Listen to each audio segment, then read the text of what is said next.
បាទសូមជម្រាបសួរពុកម៉ែបងប្អូនទាំងគ្នាបាទថ្ងៃនេះខ្ញុំបានមកដល់ភូមិព្រៃជំរាកបាទឃុំស្រងាស្រុកច្រាំងខេត្តតាកែវថ្ងៃនេះខ្ញុំបាទសូមបង្ហាញនៅផ្ទះមួយកន្លែងដែលមានគម្រោងសាងសង់ពីមីកាទៀង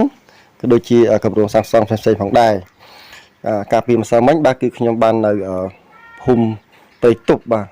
ឃុំស្រងាដូចគ្នាបាទគឺជាគម្រោងការជួសជុលហើយថ្ងៃនេះគឺខ្ញុំបានមកដល់គម្រោងមីកាទៀងដដែលគឺនៅក្នុងភូមិព្រៃជំរាកឃុំសង្ហែបាទខេត្តតាកែវបាទនេះគឺជាផ្ទះមួយដែលកំពុងតែឈិតរួចរាល់ហើយបងប្អូនបាទគឺ88%ហើយគឺនៅក្នុងការសាងសង់នេះគឺដំណើរការឈិតដល់ទីបញ្ចប់ហើយបាទហើយនៅសល់តែពីដានហើយនឹង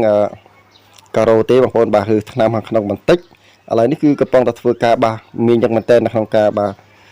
សាងសង់គ្រប់តម្រូវការដើម្បី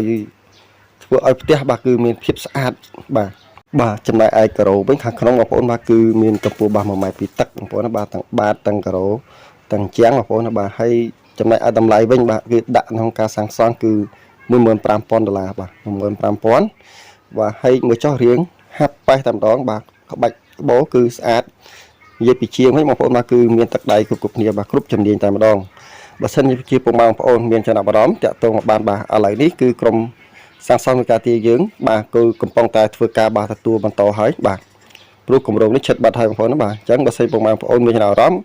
ឃើញប្រភេទម៉ូដផ្ទះម៉ូដស្អាតបាទម៉ូដរៀងហាប់តានបែបនេះបាទគឺអាចតាក់ទងមកលេខទូរស័ព្ទតែលើកញ្ចក់អេក្រង់ផងដែរបាទសូមអរគុណចំពោះសម្រាប់បងប្អូនដែលទស្សនាវីដេអូនេះក៏ដូចជាអ្នកអតិថិជនដែលចូលរួមនឹង